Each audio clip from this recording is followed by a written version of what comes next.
नमस्कार. गजानन महाराज हे भगवान गणेशाचे अवतार मानले जातात. त्यांनी शेगाव येथे भक्तांना आध्यात्मिक मार्ग दाखवला. या दिवशी त्यांच्या लीलांचे स्मरण केल्याने सर्व दुःख व संकटे दूर होतात, अशी भाविकांची श्रद्धा आहे. उद्या गजानन महाराज प्रकट दिन. उद्या कोणत्याही परिस्थितीत तुम्हाला हे 5 कामे करायची आहेत आणि असा एक दिवा लावायचा आहे. जीवनातील सर्व अडचणी, समस्या दूर होतील. त्यावर हा उपाय एकदम रामबाण ठरणार आहे. तर असं कोणती तुम्हाला 5 कामे करायची आहेत आणि असा दिवा कुठे लावायचा आहे, सविस्तर संपूर्ण माहिती आपण या व्हिडिओमध्येच बघणार आहोत. त्यामुळे व्हिडिओ स्किप न करता शेवटपर्यंत बघा. माहिती आवडल्यास लाईक, शेअर, सबस्क्राईब करून बेल आयकॉनला आवर्जून प्रेस करा आणि कमेंट बॉक्समध्ये गण गण गणात बोते लिहायला अजिबात विसरू नका. गजानन महाराज प्रकट दिन 2026 उद्या वार रविवारी 8 फेब्रुवारी रोजी साजरा केला जाणार आहे. हा दिवस माघ वद्य सप्तमीला येतो. या शुभ दिवशी श्री गणेश विजय ग्रंथाचे पारायण आणि पिठलं भाकरीचा नैवेद्य दाखवणे अत्यंत शुभ मानले जाते. त्यासोबतच गण गण गणात बोते या मंत्राचा जप करणे देखील खूप महत्त्वाचे मानले जाते. गरजू लोकांना मदत करणे हे मुख्य आध्यात्मिक उपाय या दिवशी मानला जातो. त्यामुळे तुम्हाला गरजूंना देखील या दिवशी मदत करायची आहे. संत श्री दासगणू महाराज विरचित श्री गजानन विजय ग्रंथ हे गजानन महाराजाचे ओवीबद्ध चरित्र अतिशय प्रसिद्ध आणि लोकप्रिय आहे. या ग्रंथातील ओव्यांमध्ये गजानन महाराजांची महती, आध्यात्मिक तत्त्वज्ञान, जीवनाचे सार ओतप्रोत भरलेले आहेत. काही ओव्या खूप विचार करायला भाग पाडतात आणि काही जीवनाचे रहस्य जणू अलगद उलगडून टाकतात. भक्तगण या ग्रंथाचे नित्यनेमाने पारायण वाचन करत असतात. एका दिवसात श्री गजानन विजय ग्रंथ पारायण देखील करता येऊ शकते. श्री गजानन विजय ग्रंथ पारायण आवश्यक या दिवशी तुम्हाला करायचेच आहे. तुमच्या जीवनातील कोणत्याही समस्या सोडवण्यासाठी हा ग्रंथ अत्यंत महत्त्वाचा आणि सामर्थ्यवान मानला जातो. एकदा तरी वर्षातून गजानन महाराजांचे दर्शन हे आवर्जून घ्यावे आणि एकदा तरी पारायण करा श्री विजय ग्रंथाचे, असे देखील म्हटले जाते. संपूर्ण ग्रंथाचे पारायण केले तर त्वरित आपल्याला इष्टफळ मिळते, असा भक्तांचा अनुभव आहे. श्री गजानन विजय ग्रंथातील प्रत्येक अध्यायाचे महत्त्व आणि महात्म्य हे वेगवेगळे आहे. जीवनातील विविध समस्या, अडचणींवर श्री गजानन विजय ग्रंथ हा रामबाण उपाय मानला जातो. त्यामुळे याचे पठण करणे तुम्हाला शक्य झाले तर आवर्जून करावे. एक आसनी पारायण, एक दिवसी पारायण असे देखील तुम्ही करू शकता. एक आसनी पारायण म्हणजेच एका दिवसात एकाच बैठकीत न उठता संपूर्ण 21 अध्यायाचे पारायण करणे. ही पारायणाची अत्यंत उत्तम पद्धत आहे. वाचन गतीनुसार पारायणासाठी 4 ते 5 तास लागतात.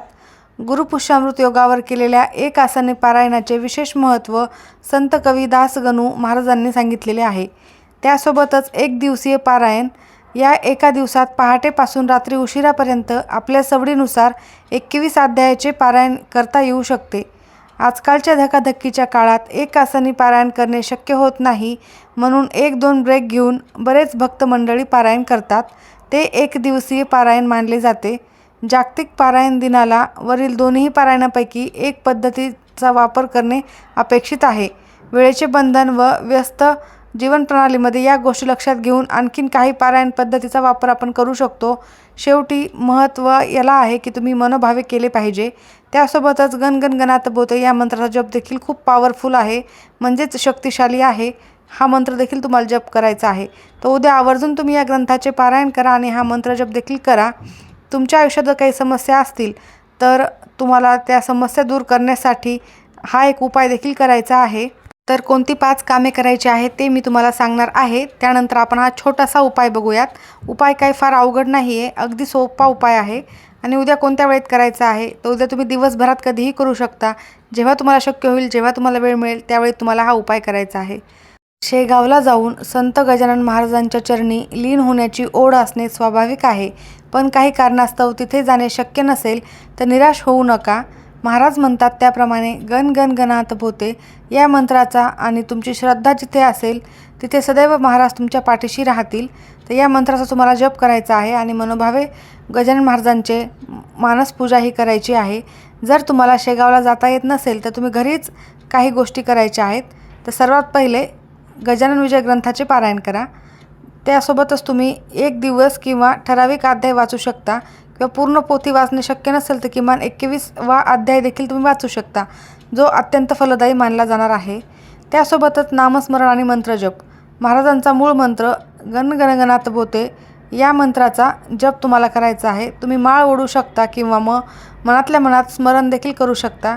महाराजांच्या नामस्मरणात मोठी शक्ती आहे. त्यासोबतच तुमच्या शहरात किंवा गावाजवळ जिथे गजानन महाराजांचे मंदिर असेल तिथे जाऊन दर्शन घ्यावे. भाव तेथे देव या उक्तीप्रमाणे प्रत्येक मंदिरातील मूर्तीमध्ये महाराजांचा अंश हा असतोच. त्यासोबतच अजून एक महत्त्वाचे काम म्हणजे शेगावच्या संस्थानाचे मुख्य कार्य म्हणजे सेवा आणि अन्नदान आहे. जर तुम्हाला तिथे जाता येत नसेल तर आपल्या भागातील एखाद्या गरजू व्यक्तीला किंवा प्राण्याला, गाईला, कुत्र्याला, कोणत्याही प्राण्याला किंवा एखाद्या गरीब गरजू व्यक्तीला अन्नदान करा. हीच महाराजांची खरी सेवा ठरेल. त्यामुळे तुम्हाला हे 5 कामे आवर्जून करायची आहेत.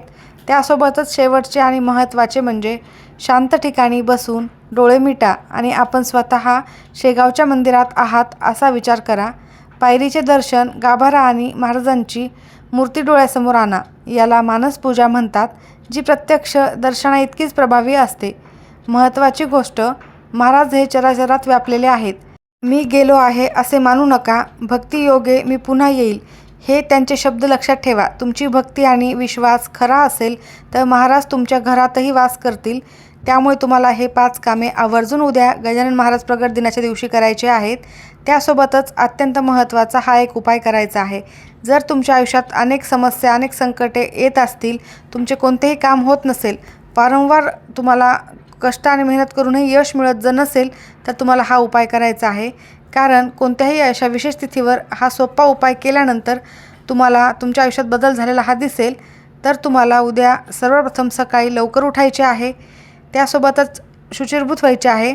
तर अंघोळीच्या पाण्यामध्ये तुम्हाला चिमूटभर हळद टाकायची आहे, थोडेसे खडे मीठ टाकायचे आहे आणि स्नान करायचे आहे. त्यानंतर देवघरातील देवांची पूजा करायची आहे. त्यानंतर गजानन महाराजांचा तुमच्याकडे फोटो असेल तर फोटो स्वच्छ पुसून फोटोला आणि मूर्ती जर असेल तर मूर्तीला देखील तुम्हाला पिवळे फूल, हार अर्पण करायचा आहे. गण गणगणात बोते या मंत्राचा जप करायचा आहे. घरातील लहान मूर्तीवर दुधाने अभिषेक करायचा आहे. जर तुमच्याकडे गजानन महाराजांची मूर्ती जर असेल तर आवर्जून तुम्हाला अभिषेक करायचा आहे. एका ताम्हणामध्ये मूर्ती घेऊन त्यावर शुद्ध पाणी, दुधाने अभिषेक करायचा आहे. ओम श्री गजाननाय नमः या मंत्राचा जप देखील करायचा आहे. त्यानंतर श्री गजानन विजय ग्रंथाचे पारायण करायचे आहे. विधिवत पूजा करून झाल्यानंतर त्यासोबतच तुम्हाला हा एक उपाय करायचा आहे आणि गजानन महाराजांचा आवडता नैवेद्य म्हणजे पिठलं, ज्वारीची भाकरी, आंबाड्याची भाजी, हिरवी मिरचीचा ठेचा, कांदा याचा नैवेद्य तुम्ही अर्पण करणे अत्यंत फलदायी मानले जाणार आहे.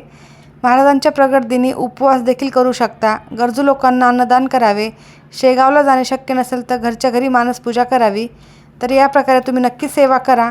असे केल्याने तुमच्या आयुष्यामध्ये सुख समृद्धी येईल. त्यासोबतच तुम्हाला एक उपाय करायचा आहे. तर तुम्हाला पूजा करून झाल्यानंतर एक डिश घ्यायची आहे. डिशमध्ये थोडेसे तुम्हाला तांदूळ ठेवायचे आहेत आणि तांदूळावर तुम्हाला एक मातीची पंती ठेवायची आहे. मातीची पंती घ्या किंवा कोणत्याही धातूचा दिवा घेतला तरीही चालेल. त्यामध्ये दुहेरी कापसाची वात लावायची आहे. त्यामध्ये तुम्ही जे पूजेमध्ये तेल वापरता ते तेल टाकायचे आहे. दिव्याला थोडेसे हळद कुंकू लावायचे आहे. त्यानंतर तो दिवा तुम्हाला प्रज्वलित करायचा आहे आणि त्या दिव्यामध्ये 2 अखंड फुलांच्या लवंगा, 1 कापूरवडी टाकायची आहे.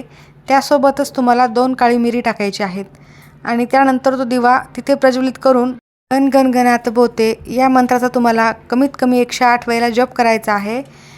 ओम श्री गजाननाय नमः या मंत्राचा देखील 108 वेळेला जप करायचा आहे. तुमची जी काही इच्छा आहे तिथे तुम्हाला बोलायची आहे. साक्षात गजानन महाराज तुमची इच्छाही पूर्ण करतील. तर हा उपाय करायचा आहे. जास्तीत जास्त उद्या सेवा करायची आहे. दान करणे शक्य झाले तर आवर्जून तुम्हाला दान करायचेच आहे. तर नक्की या प्रकारे करा. हे कामेही देखील करा. अत्यंत महत्त्वाचा उद्याचा दिवस आहे. तर माहिती आवडली असेल तर लाईक करा. सर्वांचे खूप खूप धन्यवाद.